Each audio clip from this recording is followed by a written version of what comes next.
Doesn't matter if you were hit by a big truck, a smart car, or anything in between. I'm Spencer Callahan. I'd like to help.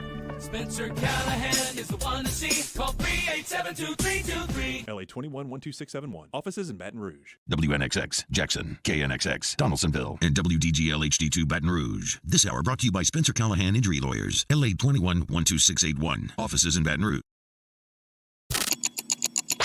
Hanny time. Hanny time. A daily look at sports from our resident historian. Your sports break during your lunch break. Live from the Mercedes-Benz of Baton Rouge studios. Here's Charles Hannegriff. And we welcome you into Hanny Time, 104.5 ESPN Baton Rouge. Charles Hannegriff along with Mario Jerez, Taylor Sharp. Taylor, you look better today. I feel better today. Do you really? Yeah, I feel like a new man. Are you just saying that, or do you really believe that? No, I believe it. I'm getting better every day. Okay, that's good. You know, it's going to be a long off season. You know, I'm sure that the Dak Prescott question will come up more than once, right? Hey, look, Zeke's doing his part. He already took a pay cut this morning. Said I'm in. Of course, Zeke's not as good as he used to be either. We'll see. Busy show today. Dwayne Colucci with us at the bottom of the hour. We'll talk about the action on the divisional round plus the AFC and NFC championship games, which, at least for now, are still at on-site stadiums. How ridiculous is it that they're thinking about going to neutral sites for this? And the proposal was floated by the Chiefs, who will be hosting their fifth consecutive AFC Championship game this week. Also, the Hall of Fame, Baseball Hall of Fame voting is tonight. We'll talk with Gil Leberton, who has been a long-time Hall of Fame voter, a long-time sports writer with in Dallas and Fort Worth. He'll be with us. He'll let us know what the vote looks like and who may be going into the Hall tonight. So we'll have both of those guests for you a little bit later on in the hour. I wanted to start, though, today. So there's two stories coming out of my absolute favorite place in the world, right? Where's my favorite place in the world? Tuscaloosa. Thank you very much. Thank you for playing. Two stories coming out of Tuscaloosa. The first one is that Bill O'Brien is moving back to a offensive coordinator with the New England Patriots. Bill Belichick apparently decided that having an offensive coordinator is not a bad idea after all. So he's moving back to the NFL, which means that Nick Saban is looking for an offensive and a defensive coordinator. Coaching changes happen. I'm not the least bit concerned that Alabama will continue to be really, really good. This is not one of the things, is this a chink in the? It is not. He's had 6 OCs in the last 8 years. The last year he did something similar to this offensively, I would say, was 2014 when they had Blake Sims. They've got a similar player to Blake Sims in Jalen Milroe right now. Blake Sims going into that 2014 season had completed 23 of 39 passes for 244 yards and 2 touchdowns. Milroe has completed 31 of 58 for 297 yards and 5 touchdowns. So and Milroe, like Sims, was a quarterback by necessity more so than by choice. He's a fantastic athlete, and frankly, they'd rather have him probably out on the perimeter somewhere. But if Milroe does end up being a quarterback, and I don't know, they'll go find a coordinator. In 2014, they went and found Lane Kiffin. Lane Kiffin tutored Blake Sims. Blake Sims broke the record for passing. They brought in a junior college quarterback named Jake Coker. They were hoping that he would, be the guy so that Sims could play somewhere else. Sims beat him out, and they got on down the road. I don't really want to talk about Bill O'Brien. What I want to talk about is this thing that they're building over in Tuscaloosa. So it was announced today that Learfield, who is this multimedia giant, okay, they hold the media rights for roughly 100 schools, and a lot of the bigger schools. They come in, and LSU's got this too with a company called Playfly, but they come in, they purchase all your multimedia rights, they pay the school, then they go out and they sell the advertising, they sell the signage, they sell the radio rights, they sell In some cases, the game programs, although that has been phased out a little bit. So every school has got a deal. Every Power Five has got a deal with somebody, either Learfield or somebody like Learfield. It was announced yesterday that Learfield is doing a 15-year agreement with Alabama. A little long for the industry, but not anything completely out of whack. LSU's done some 10-year deals in this space, so not really anything strange yet. Then you get to what they're going to build. They are going to build something called the Advantage Center. This is a dedicated hub for name, image, and likeness, and it is the first one that will be built since the NIL became the rule of the land. They're going to open this thing before the end of 2023. It's going to be located inside of the stadium. Learfield's going to use this for offices, but what they really like about this thing is what they're going to use it for with the kids. So the first thing they're building is this studio with this giant green screen so that if you want to shoot a video, you can go in with the latest technology and jazz up your NIL video for the players that are actually doing NIL videos and not just taking the money. But there's a digital tracker that's going to be in there. There's a wall dedicated to NIL deals. There is a meeting place. A meeting place. Hello, Mr. CEO. Step into my office here at Bryant-Denny Stadium. Let's sit down. Can I get you some coffee? Okay. So all of those things are going to be in there. On the side of this Advantage Center, there's going to be, they learned this from Disney, right? There's a gift shop. Okay, you put them on Space Mountain. You make them walk through the gift shop on the way out. The kids scream, "You got to buy them something." Okay, this is as old as the Constitution. So they put a gift shop right on the side of it, so that after you go and meet with the athletes, then you walk through the gift shop and you buy your Bryce Young jersey, right? And Bryce Young, of course, gets a slice of the profits. Okay. Learfield said there's no company better suited than ours to facilitate NIL. We're connected to over 10,000 brands. Now, what's the problem here? Actually, there's a lot of problems. The first problem is that the NCAA and the SEC said last year when NIL became the law of the land, don't do this. Don't build this. We don't know what the long-term rules and regulations are going to be for NIL, so please don't build one of these things. And Alabama, as they usually do, went, They waited a little while at least, but now we're not waiting anymore. Learfield is over 100 schools, pretty big schools on that list, schools with national championships on that list, schools with massive, massive athletic budgets. Why is Alabama first? Because they push for it. Don't do that. We don't care. We're building this. You keep up if you want to. Why? Because any type of regulation on NIL has slowed to a standstill if it ever had any forward momentum in the first place. Well, you remember we'll wait for the midterms. Midterms were 3 months ago. You seeing any movement on this? If they're still waiting for Congress to swoop in and save them with some regulations, I don't see it. I am curious as to what the league thinks about this, because it seems like every day in college athletics, there's less and less power to the NCAA and more power to the individual leagues. That's why everybody's watching with great anticipation who's going to be the next commissioner of the Big Ten, because he's going to have the second most powerful spot in college sports behind Greg Sankey. In Big Ten country, they tell you it's the most powerful spot in collegiate sports, but we're splitting hairs there.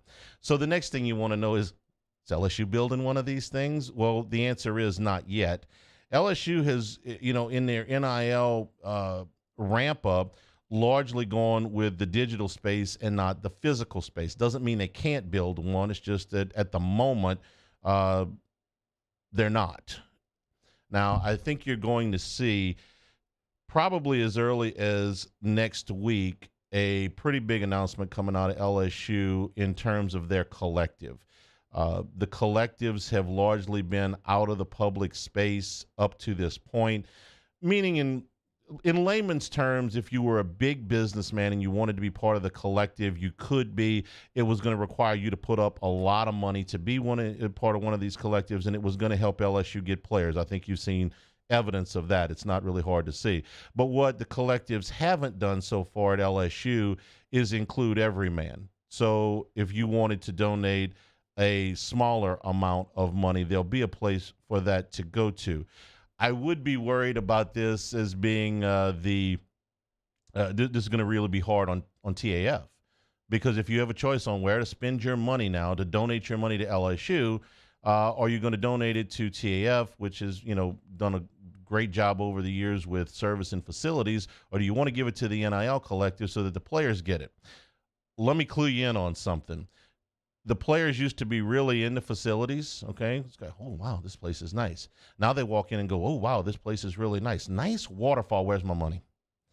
So are you going to donate your money to the NIL to get players, or are you going to donate your money for, for facilities like this facility that Alabama is building? It's going to be just a whole nother.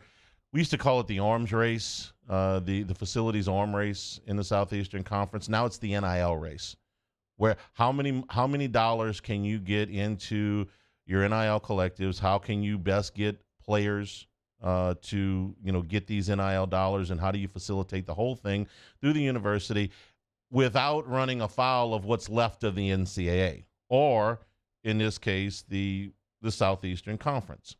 LSU is also in the middle of the studies on some of their facilities overhaul. Most of that has been around the Pete Maravich Assembly Center, and that continues to go. Could those facilities upgrades include something like what Alabama is building?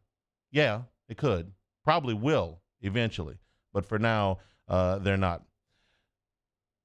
Want to go to groundbreaking? Can we go to the groundbreaking for the Advantage Center? Wouldn't that be a lot of fun? Yikes! Don't build that. Screw you. We're on down the road, man. We already broke ground. We'll take a break here. This is Hanny Time, 104.5 ESPN Baton Rouge. This is Hanny Time. Acura and Infiniti of Baton Rouge is, again, we begin the 2023 model year. We remind you it's 3.9% APR for 60 months on most of your models. $1,000 loyalty cash on all your MDXs and TLXs. Looking for a pre-owned vehicle. The certified pre-owned selection is huge right now. 7 years, 100,000-mile powertrain coverage, roadside assistance, which is perfect if you've got older or younger drivers that really would need it, would really be in a bind if something happened.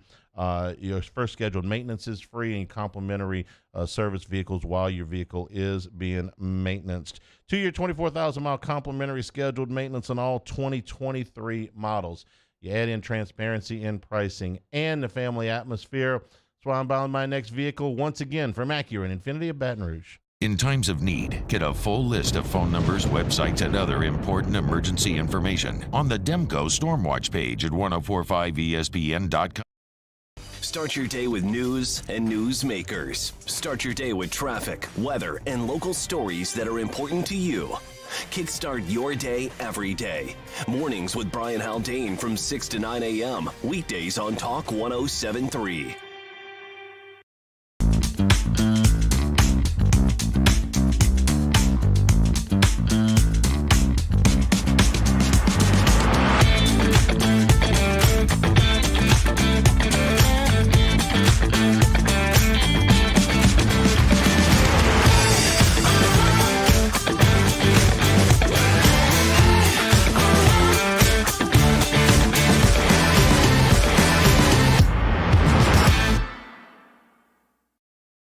Louisiana. It's a place defined by culture, by pride, by passion, by people who do more than love this place. They celebrate it, elevate it, champion it. They are the individuals who embody what makes Louisiana great. The companies that make Louisiana a better place to work and live. The nonprofits leading transformational change in our communities. Champions of Louisiana are all around us, and LWCC is proud to celebrate them because we've always been Louisiana loyal, supporting the workers, the innovators, the change agents of this great place we call home. Who are the champions around you? Together, we can share their stories. Together, we can help our home state thrive. Together, we are Louisiana Loyal. Always.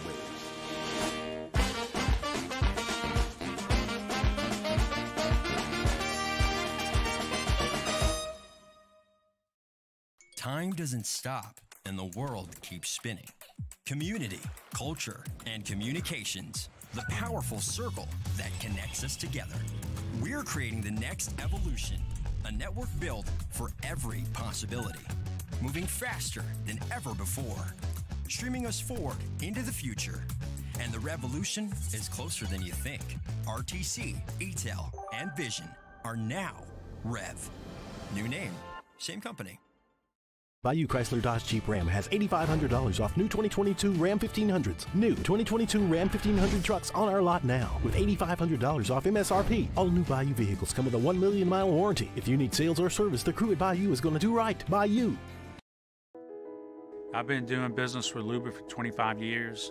They're dependable, trustworthy. It's just the attention to detail with our clients. Our folks have years and years of experience. They're highly trained professionals, but many companies have. Matt Moscona inviting you to join us for Tuesday's AFR. The Pels and Tigers are both back on the hardwood. We'll preview the action, and we'll keep counting you down to the NFC and AFC championship games. It's AFR 3 to 6, 104.5 ESPN Baton Rouge.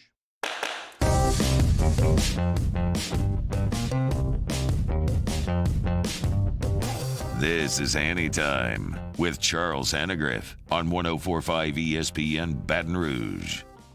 Hall of Fame voting will be released tonight.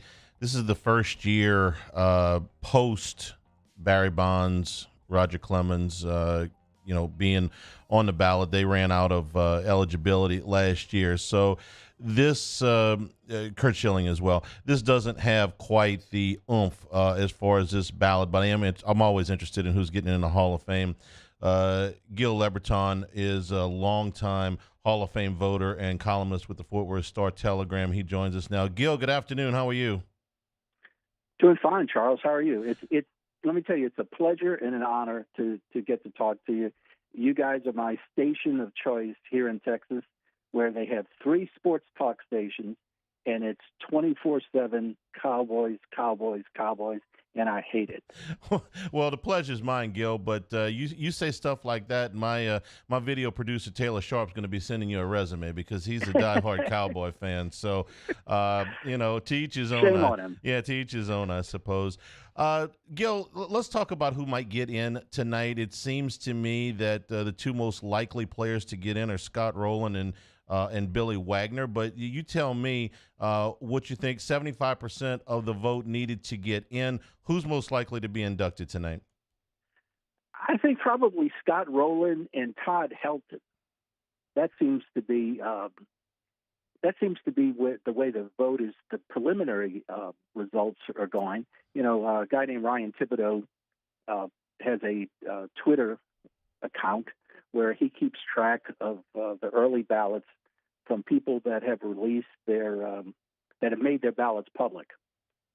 This year, I don't know why, must have been a moment of madness. I sent him my ballot. I was probably one of the first 5 people to return theirs this year. I don't know why, because when you do that and you make it public, you hear from every Yankee fan in the world that wants to know why you didn't vote for Andy Pettitte, why you didn't vote for some backup Yankee infielder that they certain should be in the Hall of Fame. The Yankee fans are the worst. But, yeah, I got mine in early, and I voted for 7 this year. All right, so let's talk about Rowland. He seems like the most likely to get in. He's just over 2,000 hits, but it seems like to me, his WAR, his wins above replacement is 9th highest among third basemen. But it seems to me that Rowland is really getting in based on his defense. He had 8 Gold Gloves over the course of his career. Watching him as a hitter, I didn't think I was watching a Hall of Fame hitter. I did think I was watching a Hall of Fame fielder. Is that why you voted for him? Yeah, and I think the fact too that he played in 7 All-Star games. He got 8 Gold Gloves. I think he ended up with a career OPS of over 855. And, I thought he was a good enough hitter, an all-star hitter, and then certainly he was a transcendent glove guy. So to me, he was one of the best at his position in the long time that he played, and he kind of rose up the ballot for those reasons. Same thing with Helton. You can only vote for, well, we were allowed to vote for 10, and you have to take each ballot as a separate entity. When, like you mentioned in the beginning, when Bonds, Clemens, and people like that are on there, they're taking up space on the ballot. Even though I voted for them every year, once they go off the ballot, that to me that kind of frees up space to consider other people. And I think both Rowland and Helton are benefiting from that. Billy Wagner too, but I don't think Billy's going to have enough votes to make the 75%. Let's talk about Helton for a second, because in his prime he was one of the best hitters in baseball, and he's done something with five seasons of 6+ wins above replacement. Less than 50 players have done that in baseball history, or at least in the modern era. But whenever I think of Helton, and this is not necessarily his fault, Gil, but you got to take in the Colorado aspect of this. Sure. And I think Helton would have been a great hitter anywhere, but his overall numbers would have not been as good had they not been in Colorado. How much did you weigh that in? I did, except I thought he was still a good enough hitter. I think there's a lot of stats now that look at park factors. I think if you do that, then now you got to start looking at pitchers who say pitched at Dodger Stadium their whole career, or Old Shea Stadium. The pitchers certainly benefited from that. You have to just compare them against the players that they were competing against at that time, and I felt that his play at first base, his hitting, makes him one of the best choices in this particular ballot. I think he's a Hall of Famer. I really do. Plus, he's a great guy. I mean, that shouldn't be a factor, but he really is a good guy. Yeah, it's gonna be close with him, but I think you're right. I think he's got a good shot to get in. I think Billy Wagner's got a good shot to get in, and I'll be honest with you, watching Billy Wagner, when I did, I'm like, I'm not sure I'm watching a Hall of Famer. I'm watching an elite level All-Star, but is this guy a Hall of Famer? I was surprised when I looked at the overall stats that his ERA is very comparable to Mariano Rivera's. They're within a tenth of a point of each other. And his strikeouts per 9 innings is the best in baseball history. I didn't know that either for pitchers that have thrown at least 900 innings. Where he falls short of Rivera is Rivera pitched a gazillion games in the postseason, and Wagner, I think, threw 11 innings in the postseason. So that's just who you play for. Did you vote for Billy Wagner? I did. The image I have of Billy Wagner, here's a 5'10" guy throwing 102, 103 miles an hour, striking out 12 guys per 9 innings. I just think he was a freak show in a lot of ways, and we got to be careful. There's going to be a run of closers in the Hall of Fame if voters don't watch it. But clearly, he was the best at what he did during his time. I mean, he was among the best. Let's put it that way. During his time. We always look at guys in their first year on the ballot and last year on the ballot. So let me start with last year on the ballot first. Jeff Kent is in his last year on the ballot. Voted for him. And you voted for him, but by all accounts, he's not getting in. Why did you vote for him, and why do you think he won't get in? I've been voting for him because his numbers stand up as one of the best hitting second basemen of all time. And his numbers are, if you look at his numbers across the board, with the exception of home runs, they compare very favorable with Fred McGriff, who got in from the Veterans, the contemporary era ballot. I call him the Veterans Committee. But RBIs, hits, runs, wins above replacement, he's right there with McGriff, and he did not play a power position. So why do you think he won't? Because they have polling on all this stuff. We got a decent idea who's going to get in, and Kent's polling at about 50% right now. So he's most likely not going to get in. Why do you think people didn't vote for him? I think Kent is hurt a little bit because he played with 6 different teams. He didn't have that sole identity that some guys get, so he didn't get that boost from that. But this is a guy that finished in the top 10 MVP voting 4 times. But yet, second base is just an overlooked position. It's just, Lou Whitaker's not in there. Second base is not the position to play if Hall of Fame is on your bucket list. No, it's a tough get. All right, first year on the ballot, Carlos Beltran. You look at him across the board, and there's plenty to like. He's got 435 home runs, which is in 1,500 runs scored and 1,500 RBIs. Those are better numbers than Scott Rowland. And he was a very good defender. He's 3-time Gold Glove, 9-time All-Star. And he also stole a ton of bases back when, that was still a part of the game. But Beltran is not polling at all. Gil, do you think this is all because of the Astros cheating scandal, or is there something else here? I think most of it's because of the Astros thing. I didn't vote for him, and the reason I didn't vote for him this time is my 7 were Helton, Rowland, Jeff Kent, Billy Wagner. I voted for Gary Sheffield, and I also voted for Manny Ramirez and Alex Rodriguez. I've been voting for the so-called steroids guys from the beginning because I feel that people of that era were competing against guys who were taking steroids that we don't know about. And there's no question that there's some guys that took PEDs that are already in the Hall of Fame, but we don't know that. And so I'm not going to be selective based on people who think, well, he looks like he was taking steroids, or I sure think, his hat size is bigger now, and that kind of stuff. Yeah. And in Beltran's case, I voted for those 7, and I didn't feel like Beltran distinguished himself enough to belong with that 7, and so I had to make a cutoff somewhere, and so Carlos kind of fell in that second group. I can see myself voting for Carlos in another year or so. All right. With A-Rod and Manny Ramirez, A-Rod's in his second year on the ballot. Ramirez is in his 7th year on the ballot. Gil, it seems to me that these two will probably go the same way as Bonds and Sosa and Clemens, that they'll just peter out somewhere. They'll continue to gain votes, but neither one of them will get enough votes for induction before their eligibility runs out, and then we'll see what the Veterans Committee does with them. But is there anything out there that might happen, anything that we might find out that would give their candidacy a boost?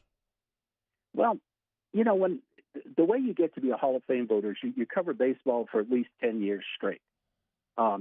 I started covering baseball in the early 80s, and writers that have retired, they're no longer in the business, they keep their right to vote for I think it's 10 years you're allowed to, as long as you continue to pay dues. But then if you're not covering baseball regularly, you don't get a Hall of Fame vote.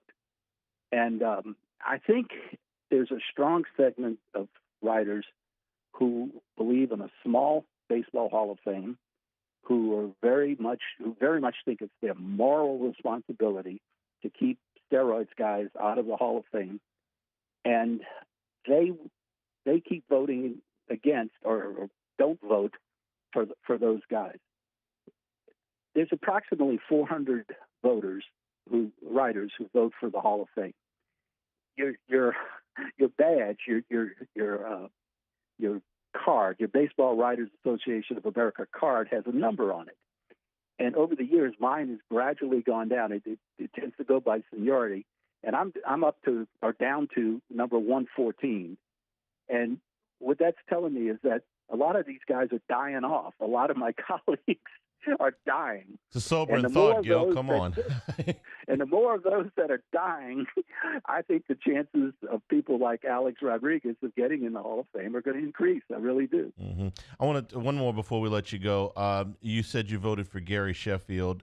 When I was prepping today, I was a little bit surprised, but not completely astonished that Gary Sheffield produced more runs, like 100 more runs over the course of his career than Ken Griffey Jr. did, which blew my mind. But Griffey had the injuries, and Sheffield, have bat will travel. I mean, this guy, he hit wherever he went. He wasn't, you said earlier, Helton's a hell of a nice guy. Sheffield wasn't. But that shouldn't count against him because the guy was a great hitter. I watched Gary Sheffield hit at enough different places that when I looked at him, I did say, yes, I think Gary Sheffield's a Hall of Famer.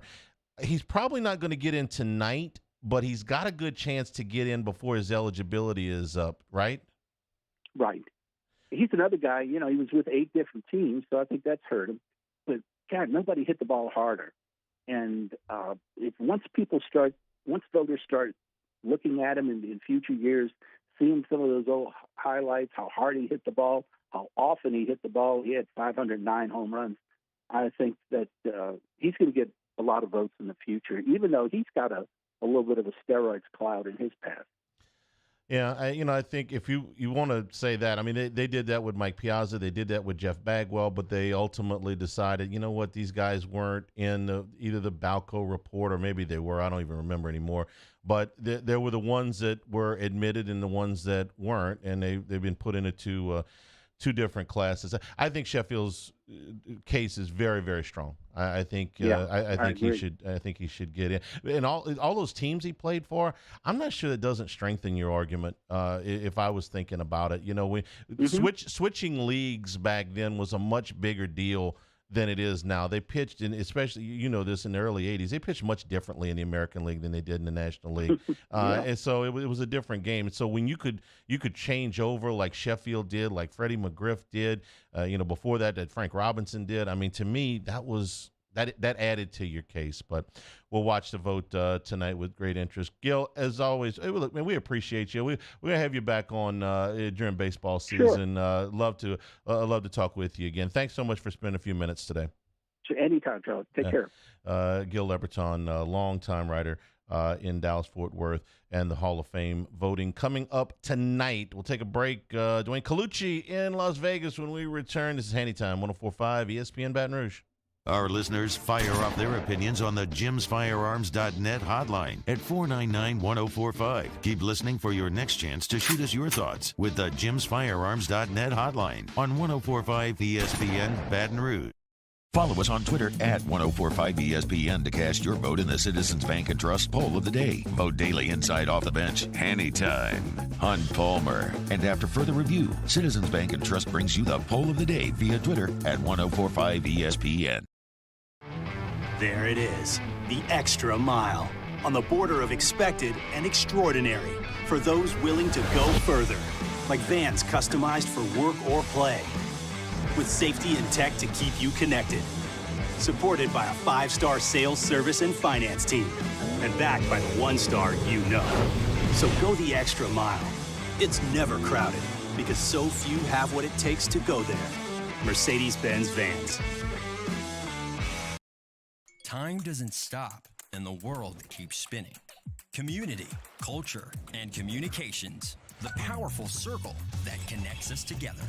We're creating the next evolution, a network built for every possibility, moving faster than ever before, streaming us forward into the future. And the revolution is closer than you think. RTC, ETEL, and Vision are now Rev. New name, same company. I've been doing business with Luba for 25 years. They're dependable, trustworthy. It's just the attention to detail with our clients. Our folks have years and years of experience. They're highly trained professionals, but many companies have that asset. What I'd like to think makes Luba a bit different is that we use those talents in a way that truly is dedicated to serving the needs of the folks who depend on us. At Ochsner, we know healing is a team sport. That's why we've partnered with world-renowned orthopedic surgeon Dr. James Andrews to create the Ochsner Andrews Orthopedics and Sports Medicine Institute. Whether you're a professional athlete or a weekend warrior, our team of specialists are dedicated to getting you back in the game. So whatever your reasons are for reaching your personal best, we've only got one: you. Ochsner Andrews Institute. long live you. You ever heard the tale of the misunderstood bull? A menacing beast that was born to float. A force of nature.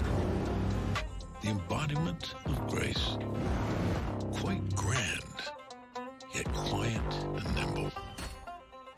The Infinity QX80. Experience the Infinity QX80 at your local Infinity retailer.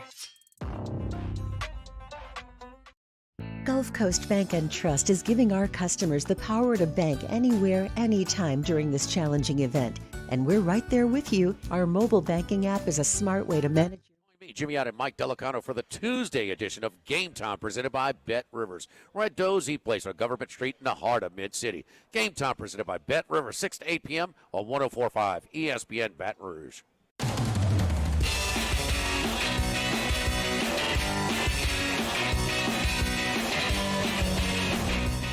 This is Hanny Time with Charles Hannegriff on 104.5 ESPN Baton Rouge.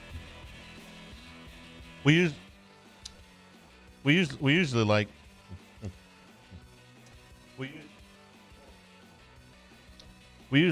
the upbeat the bump music and stuff like that. I actually thought about having Mario play something funeral-esque, somber. Yeah. Because Dwayne Colucci, along with our guy Taylor Sharp, huge Dallas Cowboy fan, and it just didn't work out for the Cowboys on Sunday. But I decided to keep the upbeat music so we can move forward with our lives. Colucci, how you doing, man? How did I know you guys were going to give me crap right away off of this game? Oh, look, you got to pay. You got a whole week. You got to deal with Jimmy on Thursday night, so you got a whole week of this to look forward to. Geez. I didn't even think of that, Charlie. But you know what you got to play? You got to play same old song and dance. That's the song you got to play as the intro. It's the same story as a Cowboy fan. I guess until they reincarnate Michael, Emmett, and Troy, we're never going to win games. But credit to San Francisco. Everybody bashes Dallas, which actually proves that people do believe that Dallas has the capabilities and probably, from a roster standpoint, could compete with anybody. But let's give San Francisco some credit. I mean, that defense came to play. They forced Dak Prescott into mistakes. Once Pollard went down, that was a huge, huge asset. People don't understand how important he is to that Dallas Cowboy offense. But Brock Purdy didn't make mistakes. Dak Prescott made mistakes. Once again, McCarthy with questionable play calling constantly. Even that last play of the game is so silly. I don't know what goes through a head coach's head at certain times of the game. But Dallas definitely could have won that game. There were just a few bad tips, bad interceptions that were being tipped around, some bad bounces, and before you know it, Kittle was exploiting. They pretty much held the running game in check. It wasn't that bad. Debo wasn't that bad, but tight fought game in San Francisco. It was entertaining football, but the fourth quarter, Dallas once again just disappeared. Zeke is really having trouble running the ball without Pollard in the game, when you just have him. Schultz had a great game. CD, unbelievable. You see how talented this kid is. Just a phenomenal talent. But, San Francisco came through. Credit to Brock Purdy. Mr. Irrelevant. This kid keeps winning games. They're on like a 12-game winning streak now, and we're going to see the true test when they have to go into Philadelphia. Everybody's having a good, and I'm not a Cowboy fan, but everybody's having a good time dancing on Dallas's grave here the last couple of days. I don't see where this offseason for the Cowboys is going to be one of extreme overhaul. This is a roster that was good enough to win 12 games. It was good enough to get in the second round of the playoffs. They've decided that they're going to keep the coach, and they decided last year that this is their long-term quarterback. So this is, to me, it's more of a how many more impact guys can you plug in? Can you put somebody on the side of CeeDee Lamb? I like Michael Gallup, but he was coming off of a major injury. Do they need an influx of youth in the backfield? I know Zeke's going to take a pay cut. He's just not the back that he once was. There's too many miles on there. You've got one of the biggest impact defenders in Micah Parsons. Can you add one more? To me, Dallas can get there if they make just a few key add just a few key guys. But, Kaluch, the question about Dak Prescott is never going to go away for the public. The organization, to me, made their decision on Dak Prescott last year. When they gave him that contract, they said, you're our guy and you're our guy long term. So they couldn't get rid of him if they wanted to. They made that call. Yeah, it's scary, too, because, when you have an unproven quarterback like Dak Prescott, I mean, at times he shows flashes of brilliance, but he's been injured quite often, and he makes mistakes. This year was very uncharacteristic. And, granted, Dallas had a little extra pressure this year because nobody anticipated, Charlie, that the Giants were going to be as good as they were and make a playoff push. Philadelphia overachieved, with that acquisition of A.J. Brown. And getting back to it, in the offseason last year, couldn't they have manipulated some space to keep Amari as opposed to Gallup? Like you said, Amari Cooper is a fabulous, fabulous wide receiver and was the number one wide receiver. And they let this guy walk, and he had a fabulous season. So you knew CD was going to emerge, don't get me wrong. You have the great tight end, like I said, but you really can't make too many tweaks to this roster. And, McCarthy coached a fairly decent season, I will say. It was above average. He did and got all he could. He won with a backup quarterback for several weeks. So definitely there's not going to be too much movement to this roster. We know how good the defense is in that pass rush. Maybe the secondary, they'll probably look to draft a secondary player. But this team is built to win once again next year, and who's to say that the Giants will be as impressive? Philadelphia will be as impressive. And let's also take into consideration San Francisco has the weakest schedule in the NFL. So that's helping them along with this 12-game winning streak. And it's also helping that Brock Purdy was the benefit of all the mistakes that Dallas made in this conference divisional game. So, I just don't understand what Jerry Jones could do in the offseason. Everybody is, once again, dancing on our graves, like you said. It's all fun because it just shows how popular this team is, whether they're loved or hated, and they're constantly under the microscope. And I'll be honest, the only fence sitter that gets on my nerves when I watch it is Stephen A. Smith. I mean, the guy is just out of control with it. But he brings some great memes and parodies out there, and he really rubs it in our eyes. So he's doing a great, great job from his entertainment standpoint because he even gets under my skin as a bookmaker. And we did pretty good over the weekend. I got to say, Charlie, it was a great, great weekend of football, and the books did pretty well. I booked some substantial money line wagers on the Dallas Cowboys, which was very understandable as many people thought they were going to turn the corner against a rookie quarterback. A little different situation, even though they were on the road as opposed to last year. So a great weekend of football.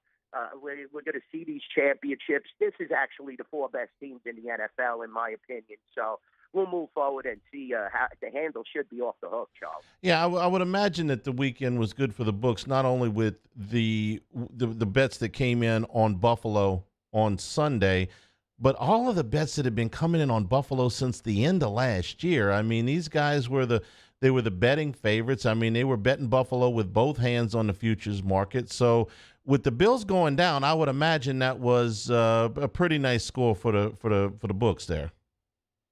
Yeah, you saw the line movement in that game, and it was kind of perplexing. I think people just bought into too much of that Cincinnati offensive line being banged up. And what I also mentioned, I was on with Brent before the game on Sunday, and I said, you have to also take into consideration that, this is not as good a defense, in my opinion. Buffalo gave up a lot of points in chunks, especially against Miami, so you could see that Buffalo's defense wasn't as good as Baltimore's. And I did say on your show, your and Jimmy's show on Thursday, that you will see a different Joe Burrow. I did not care what Tony Romo perceived.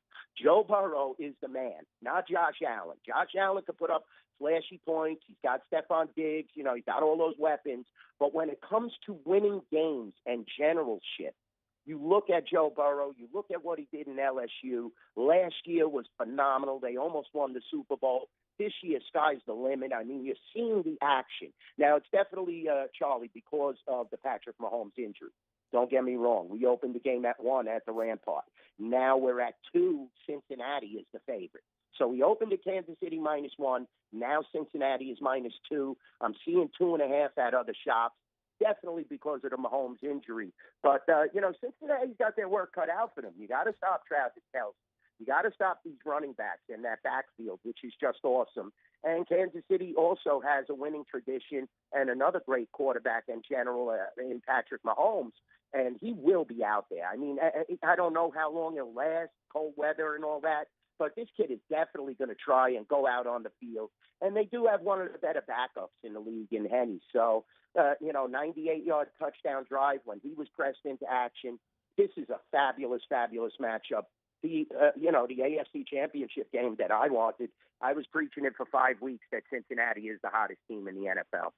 Get a lot of love down here on that because there's a lot of Joe Burrow fans. Let's talk about the NFC Championship game. Philadelphia, the most impressive of the winners in the divisional round. They're a 2.5-point favorite. Kaluch, this one has, unlike the AFC game, has really held, or at least I'm showing 2.5. You tell me what you guys got at the Rampart.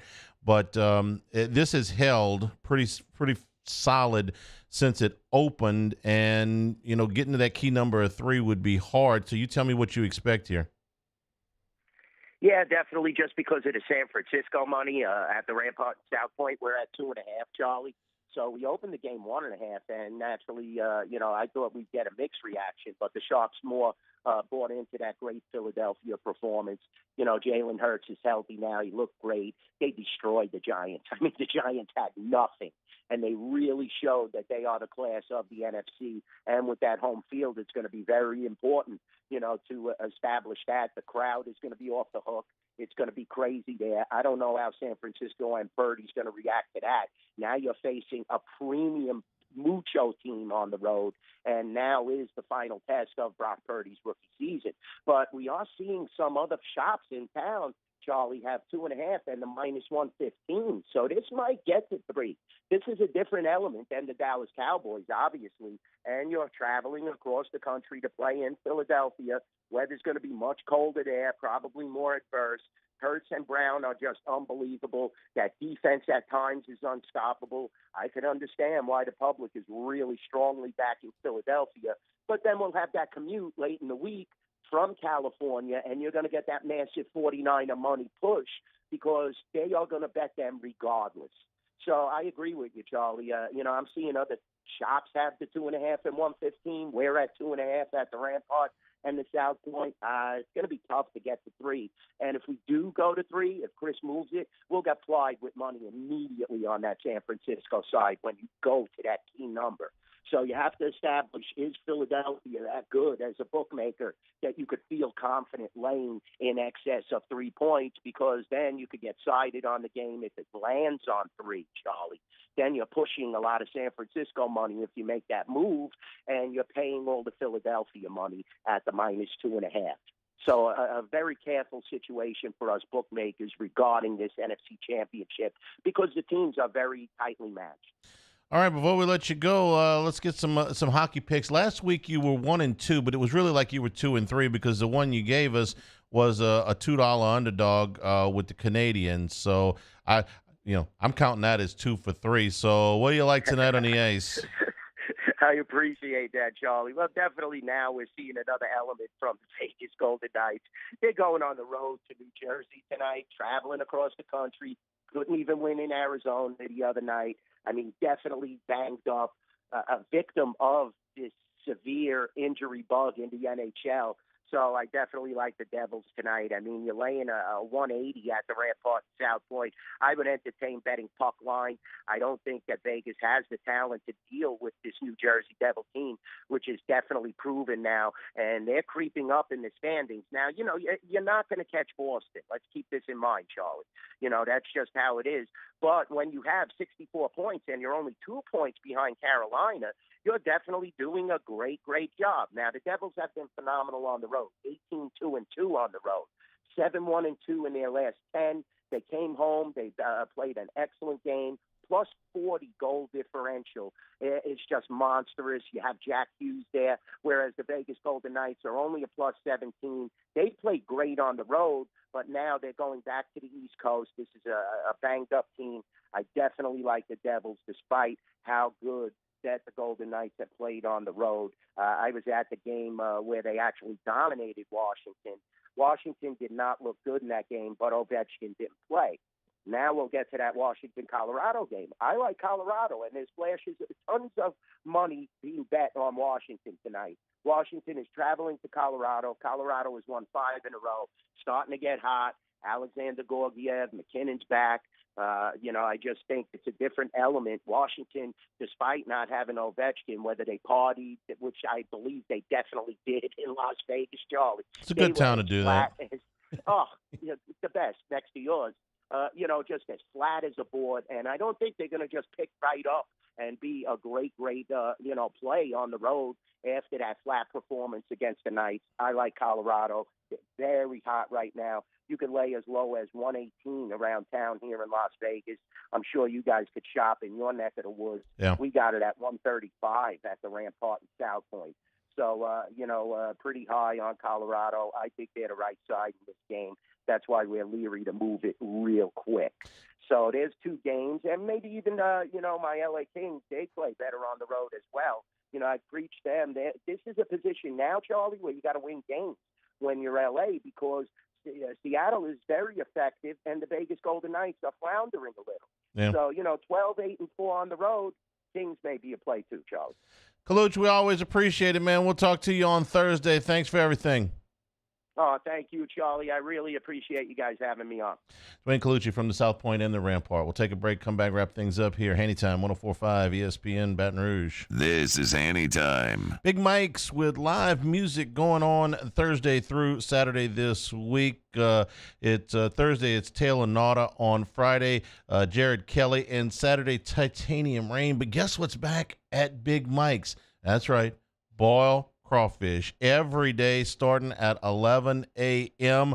Head on out to Big Mike's for your boiled crawfish. And crew of Denham Springs, Big Mike will be representing in the parade. He is the Grand Marshal for the Denham Springs parade on February the 11th. So if you see him, wave, head on over to the restaurant for a cocktail and a meal before you head out to the parade.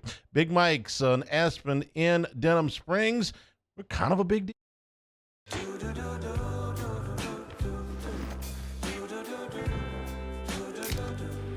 I've got that blue sky, I've got that sunshine.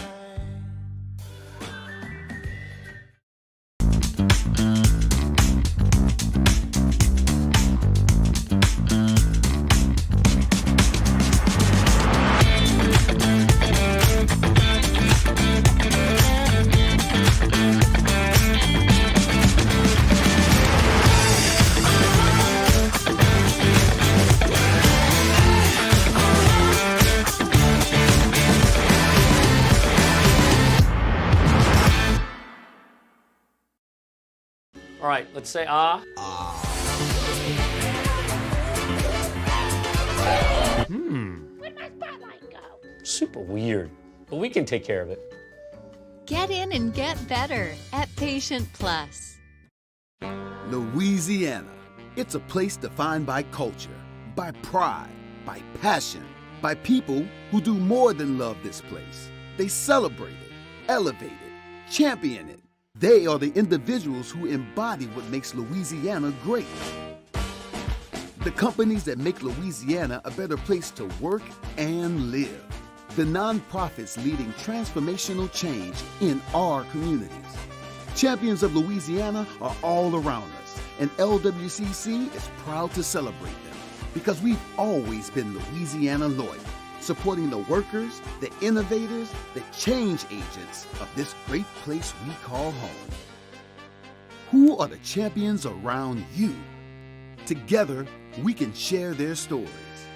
Together, we can help our home state thrive. Together, we are Louisiana loyal. Always.